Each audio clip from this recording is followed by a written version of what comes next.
Half of my life, I've had people staring at me because they think I'm funny looking and ugly.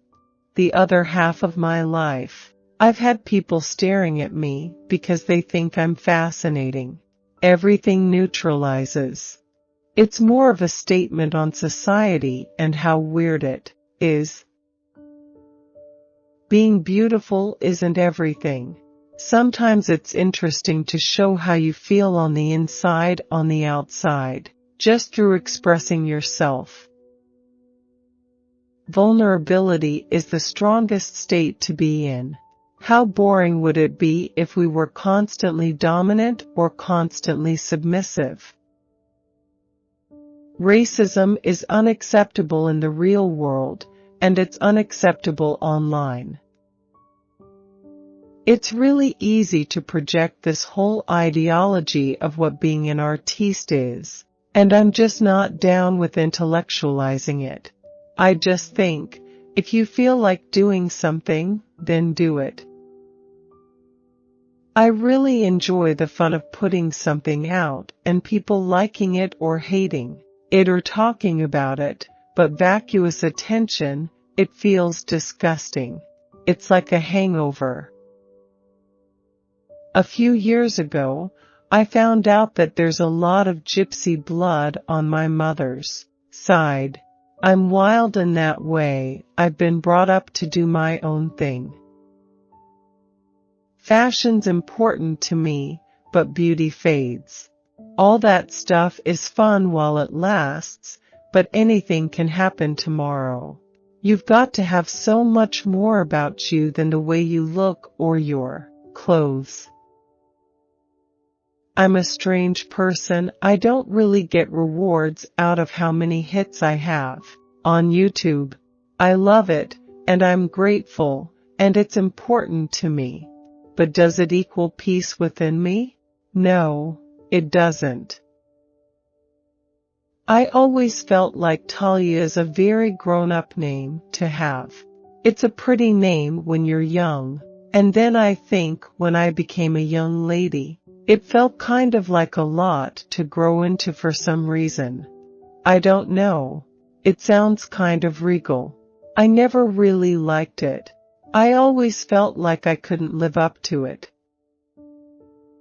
I feel confident that the work I've put in will make people see me as a music artist before anything else.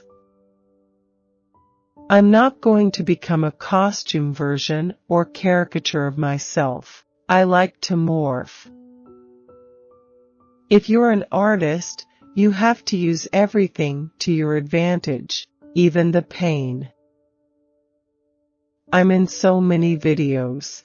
There was a period of about 2 years where I danced for everyone: Kylie Minogue, Ed Sheeran, Jessie J, Tayo Cruz. It got to the point where my fees were double the other girls, and I wouldn't even have to audition. They'd call my agent directly and say, "We want Twigs to come in." Being a gal, people can be a bit patronizing. "Oh, look at you using the computer." They would never say that to a boy, and I don't let them do it to me. I'm a country girl. The more big cities I go to, the more fashionistas and designers I meet who want to dress me, the more I have all these kind of superficial but amazing experiences, the more I just realize that I'm from Gloucestershire.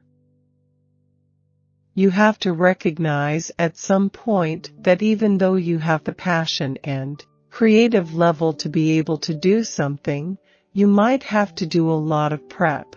Sometimes you just can't do it as quickly as you want to do it. Textures apply to everything I do. Even within my music, I like smooth things, and then hard and fluffy things, all giving them their place to shine. What makes me happy is having a really nice day out with my mom, or getting better at something I've been working hard at. I love my music, so I want to produce, write, and serve my music. I've had to learn about EQ frequencies and programming and space and clutter, and how to be a better piano or bass player, everything. I want people to see what's inside my head rather than just looking at me. I love things that are harsh and things that are too loud. And I love lulling people into a false sense of security. That's life. I'm an artist, and I'm a bit weird, and I'm probably a bit eccentric. I'm appealing to people who want something different, but the world, on the whole, doesn't really embrace different things. Not on the whole. Obviously, I know if you're putting yourself out there, saying, "Hey, listen to my music," with pictures of yourself in the magazines, then people are going to judge you. I hate her music. I hate her hair. I hate her production. I hate her videos. Fine, don't care. That's the great thing about art. It's not for everyone. I was always the poor kid, even though I very much tried to pretend to be the other way. Always well presented, always really active in the school, doing fashion shows, plays, involved in every single aspect of the school. Overcompensating, I think, for the fact that I knew I wouldn't be going on the ski trip every January. When I first put out music, people didn't know what I looked like. They called it a new type of something. They couldn't put a genre on it. It was where indie and urban kind of meet in the middle. I thought that was quite exciting. I once said to a boy, "You're a really good kisser," and he said, "You're only as good as the person you're kissing." I think it's the same with the music. It's weird, for someone who mostly really exists online. I'm actually not very interested in the internet at all. I definitely keep myself to myself. I don't really go out. If my friends want to see me, they know to come around to my house. I moved to London to go to dance school when I was about 17. But then I realized that I didn't want to be a dancer anymore, so I dropped out after 5 or 6 weeks. All I wanted to do was sing and make music. I was never the pretty girl at school. I'm tiny and mixed race. I grew up in a white area. I was always the loner. Sometimes I feel 15, other times I feel fully grown and mature and handling all my business. It can waver from day to day, hour to hour. I've never been into the typical R&B voice, with runs and bluesy sounding words. That doesn't suit me. I've soaked up so much through dancing, but I also have to be still.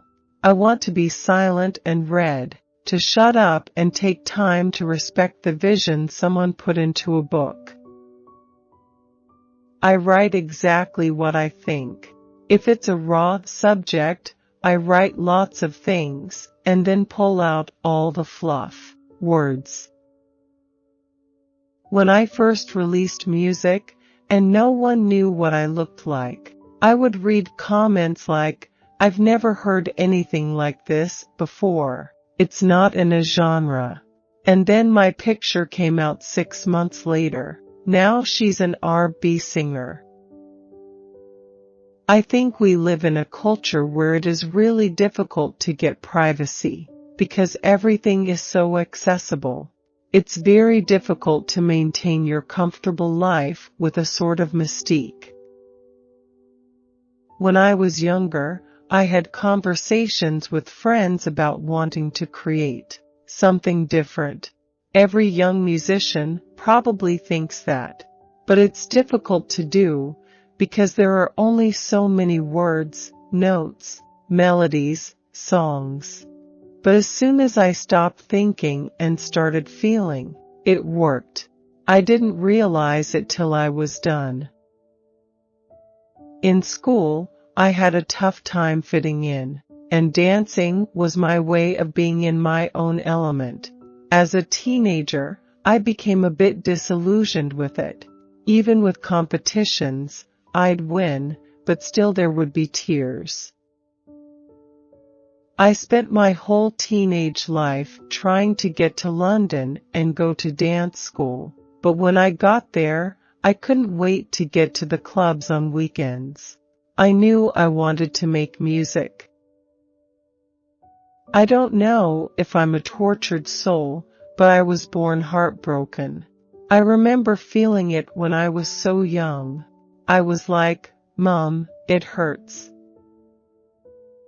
I don't know any Beatles songs. My dad never listened to Elvis or Sting or Bowie. Any band name that's on a t-shirt, I probably won't know their music, like AC/DC or whatever. I don't know what that is. As a kid, I would sing along to artists like Tanya Maria. I'm not thirsty. I'm not a pop star. I don't want to reign over all forever. I don't want to be famous. It makes me feel sick, the thought of being a famous person. It's just not me. I'm the happiest when I'm in the studio, not on a beauty parade. Twigs has been my nickname for years, and I guess a lot of people close to me called me Twigs, like, as a nickname. Before I even did dancing properly or anything, like, substantially creative, I was still Twigs.